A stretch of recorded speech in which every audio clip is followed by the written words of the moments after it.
गोरखपुर में दलित समुदाय के लोग जमीन की मांग कर रहे थे, उनको अरेस्ट कर लिया गया। तो यही तो सरकार को उत्तर देना चाहिए ना कि हमने सबको आवास योजना दिया, हर घर जल दिया, हर घर उज्ज्वला सिलेंडर दिया, तो ये लोग कहाँ से आए? 3 केंद्र मंत्री, 7 सांसद, क्यों उतारना पड़ा उनको? मध्य प्रदेश में जहाँ पे मामा बैठे हैं, वहाँ हिंदुत्व का कार्ड चलाने वाले पंडित धीरेन्द्र शर्मा शास्त्री बैठे हैं। क्या इनका हिंदुत्व का कार्ड अब फेल हो गया? आज फिलिस्तीनियों के साथ क्या हो रहा है? नरसंहार दोनों तरफ से हो रहा है। और सबसे क्रूरता ये देखिए कि चाहे इजराइल हो चाहे फिलिस्तीन हो, दोनों की तरफ के लोग औरतों को नहीं छोड़ रहे हैं, बच्चों को नहीं छोड़ रहे हैं। नमस्कार, मैं नूरजहाँ और मैं इस वक्त बातचीत करने के लिए मौजूद हूँ यहाँ कांग्रेस ऑफिस में, जहाँ पर हमारे साथ बातचीत करने के लिए मौजूद हैं यादव जी। 5 राज्यों में चुनाव के ऐलान हो चुके हैं, उसी को लेकर हम बातचीत करेंगे इनसे। किस सरकार को देख रहे हैं सर? देखिए, सरकार हम नहीं देख रहे हैं, जनता देख रही कौन सी सरकार लाना है। जनता का विश्वास किस सरकार पे है। अभी कल का कि परसों का प्रकरण हम देखें गोरखपुर में, वहाँ दलित समुदाय के लोग ज़मीन की मांग कर रहे थे, दिन भर वो भूखे प्यासे बैठे रहे। और ये भी सुनने में आया कि जब वो ज्ञापन देना चाहे तो डीएम, एसडीएम, एसपी उस ज्ञापन को नहीं लिए, और बाद में उन दलित नेताओं को उठाकर डिटेन, उनको अरेस्ट कर लिया गया। तो आज उनकी मांग क्या थी? सबसे बड़ा मुद्दा ये है कि उनकी मांग क्या थी, और ज़मीन उनके पास नहीं है। ऐसे हमारे उत्तर प्रदेश में नहीं, पूरे भारत में दलित, एससी, ओबीसी सभी कास्ट के लोग भूमिहीन हैं आज के भी समय में। तो सरकार को ऐसे लोगों को चिन्हित करके उनको ज़मीनें देना चाहिए। जिस प्रकार से आपने टॉयलेट दिया, तो टॉयलेट आपने जो दिया, बनवाया, शौचालय जो बनवाया, वो शौचालय जिसके पास ज़मीन है उसी पे। भारत में हमारे जो मूल निवासी यहाँ के हैं, कई लोग ऐसे भी हैं जो जंगलों में रहे, नदियों के किनारे पे रहे, गांव में बसते हैं, नारा होता है गांव में, इन जगहों पे बसते हैं। लेकिन भूमिहीन कहाँ है? आवास योजना नहीं चलाई है क्या? जब उनके पास ज़मीन ही नहीं, ऐसे तो बहुत सारे लोग हैं, वही तो प्रोटेस्ट कर रहे हैं। तो वहाँ पे काफ़ी लाखों की, हज़ारों की संख्या में लोग पहुँचे हुए थे। तो यही तो सरकार को उत्तर देना चाहिए ना कि हमने सबको आवास योजना दिया, हर घर जल दिया, हर घर उज्ज्वला सिलेंडर दिया, तो ये लोग कहाँ से आए? ये लोग कहाँ से आए? उसके ऊपर निष्पक्ष जांच होनी चाहिए। और जो अधिकारी ऐसे क्रूरता से काम किए हैं, जनता की आवाज़ को दबाने का काम किए हैं, वो योगी सरकार ऐसे भ्रष्ट अधिकारियों पे कार्रवाई करेगा या नहीं? दूसरा, नवरात्रे चल रहा है, नवरात्रे का दूसरा दिन है। योगी आदित्यनाथ उत्तर प्रदेश के सीएम एक ऊर्जावान सीएम माने जाते हैं पूरे देश में। ऐसा सुनने भी में आता है कि वहाँ गुंडे, बदमाश तख्तियाँ लेके जाते हैं कि मुझे अरेस्ट कर लीजिए, लेकिन खुद जनता दरबार सीएम ऑफिस के सामने 5 अक्टूबर और 3 अक्टूबर की वो घटना, 3 अक्टूबर से एक महिला ज़मीन विवाद के कारण वहाँ पे मांग पत्र लेकर आई और धरने पे बैठी कि मैं महाराज जी से मिलना चाहती हूँ। लेकिन उसके साथ 5 तारीख को दुष्कर्म होता है। तो क्या यही महिलाओं की सुरक्षा है? लेकिन धीरे धीरे काम कर रही है ना, महिलाओं के लिए भी काम कर रही है। और आप आ गए 5 राज्यों की चुनाव पे। आप देखिए कि विकास के नाम पर राजस्थान प्रथम दर्जा हासिल किया, मध्य प्रदेश में किस तरह से घोटाले हुए, भ्रष्टाचार हुए, और बहुत बड़ी बात है किसी दलित के ऊपर बाथरूम कर देना। फिर उसके बाद 12 साल की लड़की अर्धनंग होकर 8 किलोमीटर तक जाना।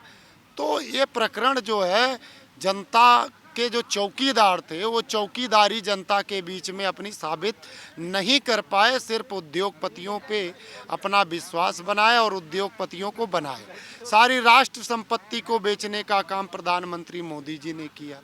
3 केंद्र मंत्री, 7 सांसद, क्यों उतारना पड़ा उनको? मध्य प्रदेश में जहाँ पे मामा बैठे हैं, वहाँ हिंदुत्व का कार्ड चलाने वाले पंडित धीरेन्द्र शर्मा शास्त्री बैठे हैं। क्या इनका हिंदुत्व का कार्ड अब फेल हो गया? 100% फेल हो गया। जाति जनगणना हो गई है बिहार से, और 5 राज्यों में आप पूछ रहे हैं। जातीय जनगणना से आप लोग तो जाति में बांटने वाला काम कर रहे हैं ना लोगों को।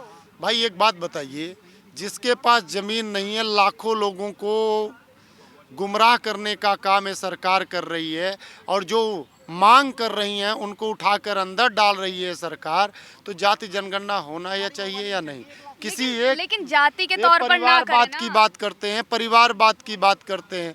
ये सरकार आरएसएस और हिंदूवाद की बात करती है।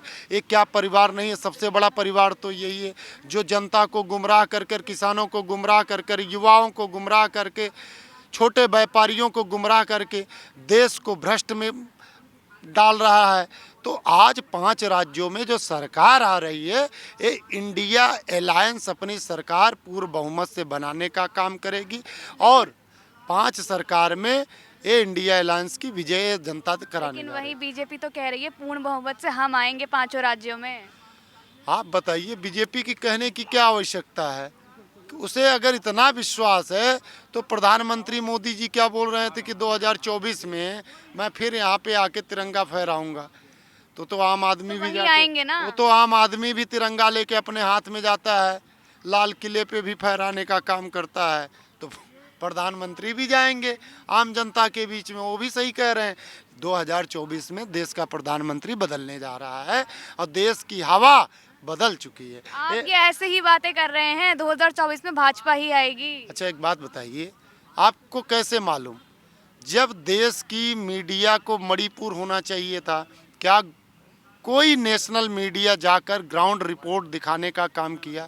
आज जिस प्रकार विदेशों में जाकर इजराइल और फिलिस्तीन का दिखाने का काम कर रहे हैं, लाखों रुपया खर्च करके जा रहे हैं, क्या यहाँ फ्लाइट लेके जाना था? ट्रेन पे बैठते अरे 10 तो मिनट में पहुंच जाते। इजराइल ने भी हमारा साथ दिया है तो तभी तो जा रहे हैं। जब फिलिस्तीन का गलती क्या था?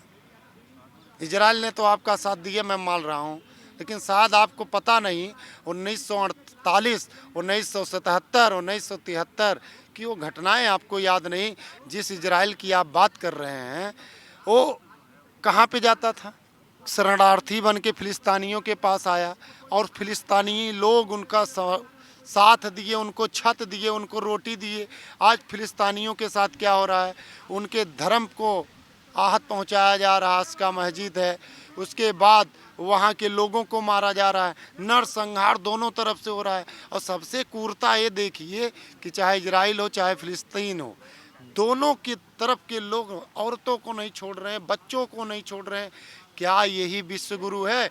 आज हमें आगे बढ़ना चाहिए महात्मा गांधी जी के विचारों पे, जहाँ पे उन्होंने कहा था ना, ये सब हिंदू मुस्लिम सिख ईसाई हम वतन हम नाम है, जो करे हमको जुदा मजहब नहीं इल्जाम है। आज तो नफरत की जो राजनीति चल रही है, मानवता को शर्मसार किया जा रहा है। तो आपको राम राज्य नहीं चाहिए? राम राज्य कहाँ है? बताइए, हम किसको मान ले कि ये राम राज्य पे? मंदिर बना रहे हैं, इतने सारे लोगों के लिए काम कर रहे हैं। आप बताइए, राम राज्य से सुरक्षित है? राम राज्य के राम दरबार पे जो राम के आदर्श पे चलता है, वहाँ से महिला जाती है, उसके साथ रेप होता है, तो क्या यही राम राज्य है? मणिपुर में देश का फौजी जो बॉर्डर की रक्षा करता है, उसकी पत्नी को निर्वस्त्र करके घुमाया जाता है। लेकिन अब तो क्या मणिपुर वही की स्थिति राम? ठीक हो गई है ना।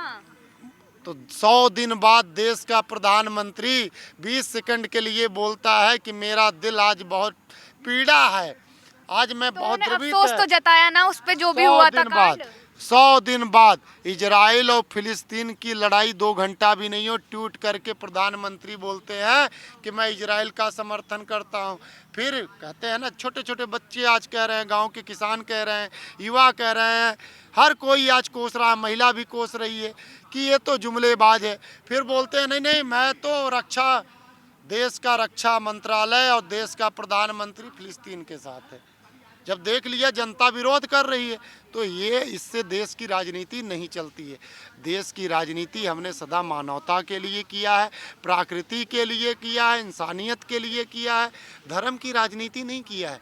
ये धर्म की राजनीति करते हैं, ये तो 2 गुट में बांटने का काम कर रहे हैं। नरसंहार हो जाए, नरसंहार हो जाए। हमसे कोई सवाल ना पूछे कि हमने 10 साल में जनता के लिए क्या किया। अरे भाई, वो जमीन के लिए क्यों आए?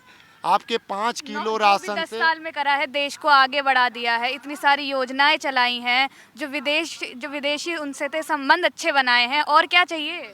देश की जनता भूखी प्यासी आपके पास जाए और आपकी गवर्नमेंट के सामने बैठकर बोले कि मेरे लिए ये न्याय करो, और आप उठा के उसको अंदर कर दो, ये क्यों नहीं आप बोलते हैं? इसे आप क्यों छुपाते हैं? ये बताइए। जो ग्राउंड रिपोर्ट है उसको आप क्यों नहीं दिखाते? उत्तर प्रदेश में आप देखिए, जो भी नहरें हैं, ग्रामीण नहरें जो जाती हैं, उन नहरों में आज पानी आ रहा है। अगर उन नहरों में पानी नहीं आएगा, धान की रुपाई, गेहूं की रुपाई, सरसों की रुपाई, चने की रुपाई किसान किस प्रकार से करेगा? और देश की आर्थिक व्यवस्था कैसे मजबूत होगी?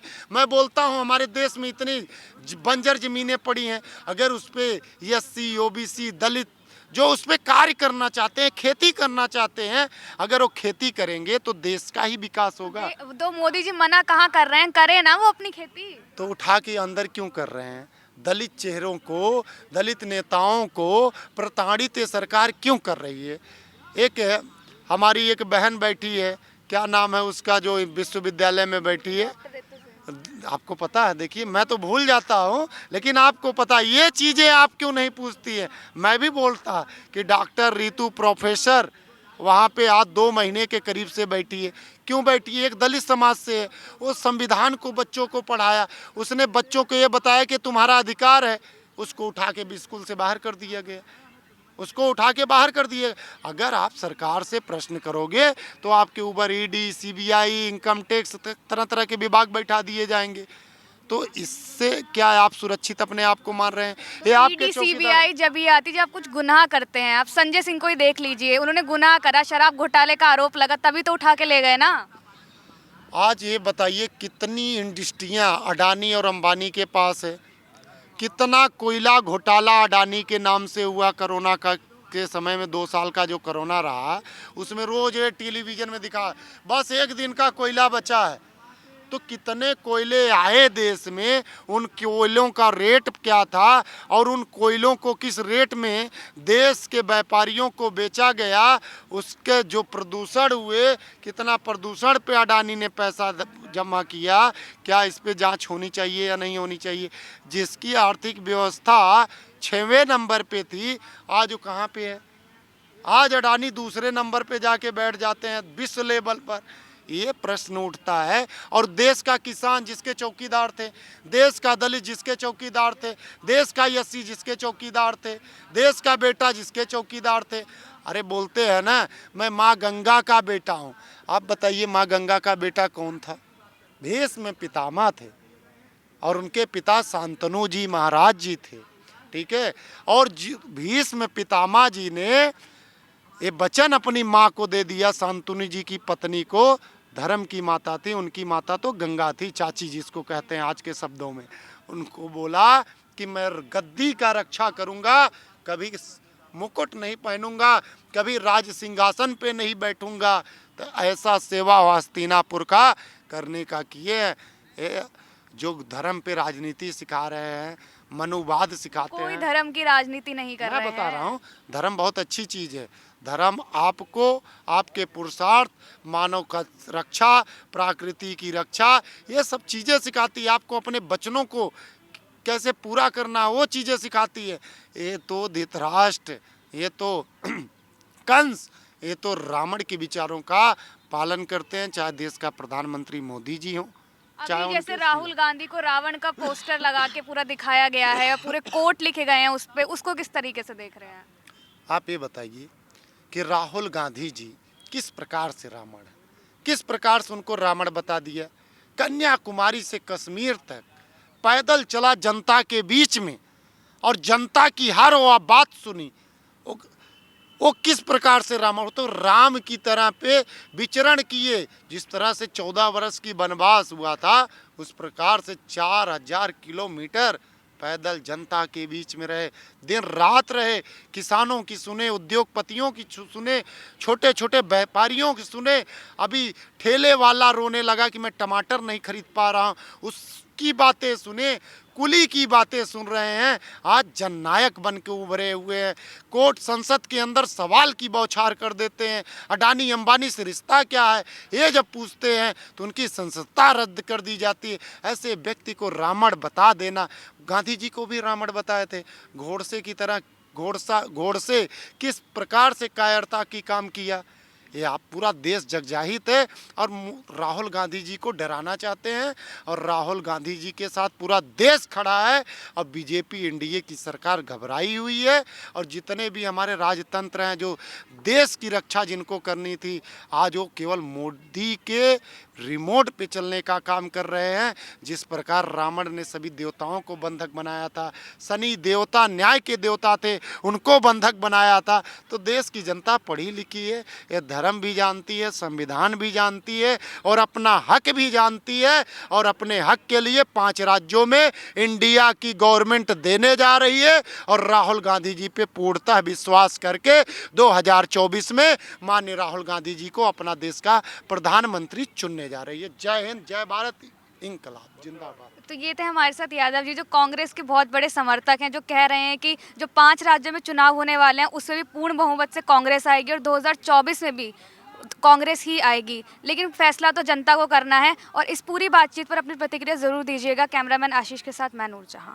नेशनल दस्तक की आपसे गुजारिश है कि अगर इसको बचाना चाहते हैं तो नेशनल दस्तक को सब्सक्राइब करने के लिए रेड कलर के सब्सक्राइब बटन को दबाएं, फिर बेल आइकन की घंटी दबाएं। नेशनल दस्तक को बचाने के लिए बहुत जरूरी है कि हर खबर को शेयर करें, लाइक करें, कमेंट जरूर करें।